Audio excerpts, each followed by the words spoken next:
Our channel మా ఇంటి రుచులు. నేను మీ స్మార్ట్ విజయ. ఈరోజు నేను డ్రాగన్ చికెన్ అయితే చేసి చూపిస్తానండి.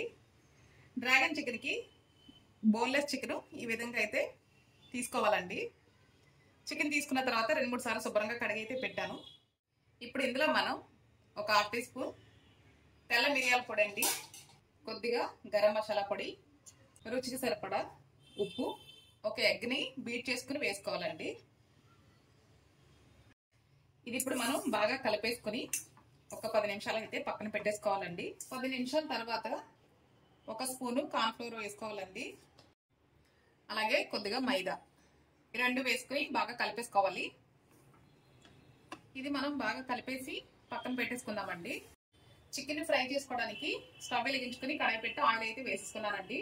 ఆయిల్ కూడా మనకు వేడైంది. ఇప్పుడు చికెన్ పీసుల్లో ఒక్కొక్కటిగా వేసుకుని అయితే ఫ్రై చేసుకోవాలి. ఇలా అన్ని వేసుకుని కలర్ మారేంత వరకు అయితే ఫ్రై చేసుకోవాలండి. చికెన్ అయితే ఫ్రై అయిపోయిందండి. ఇప్పుడు ఒక ప్లేట్లోకి అయితే తీసేసుకుంటున్నాను. ఈ విధంగా ఫ్రై అయితే సరిపోతుంది. చికెన్ మొత్తం ఫ్రై చేసుకుని ఒక ప్లేట్లోకి అయితే తీసేసుకున్నానండి. నేను తీసుకున్న చికెన్ అయితే 1/2 కిలో తీసుకున్నాను. ఇప్పుడు ఎక్స్ట్రా ఉన్న ఆయిల్ తీసేసుకుని కొద్దిగా ఆయిల్ అయితే ఉంచానండి. ఇప్పుడు ఇదే ఆయిల్లో సన్నగా తరిగి పెట్టుకున్న అల్లం అలాగే వెల్లుల్లి వేసి హై ఫ్లేమ్లో 2 నిమిషాలు అయితే వేయించుకోవాలండి. ఇప్పుడు సన్నగా తరిగి పెట్టుకున్న ఉల్లిపాయ పచ్చిమిర్చి కూడా వేసేసుకుందాము. ఇప్పుడు ఇందులోనే కొద్దిగా కరివేపాకు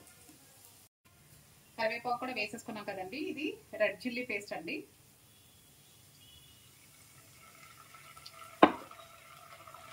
అలాగే ఒక స్పూను టమాటో సాస్ అండి. అలాగే కొద్దిగా వెనిగర్. ఈ 3 వేసుకుని ఒకసారి బాగా కలిపేసుకుందాము. ఒకసారి కలుపుకున్న తర్వాత సోయా సాస్ అండి,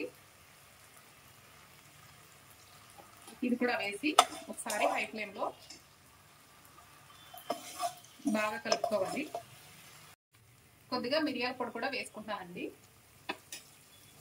ఒకసారి ఇది బాగా కలిపేసుకుని ఫ్రై చేసి పెట్టుకున్న చికెన్ ఇందులో వేసేసుకుందాము. వేసుకుని ఒకసారి హై ఫ్లేమ్లో బాగా కలిపేసుకోవాలండి. చూసాం కదండి, డ్రాగన్ చికెన్ అయితే రెడీ అయిపోయింది. స్టవ్ ఆఫ్ చేసేసుకుని ఒక ప్లేట్లోకి అయితే తీసేసుకుంటాను. సర్వింగ్ ప్లేట్లోకి అయితే తీసేసుకున్నానండి.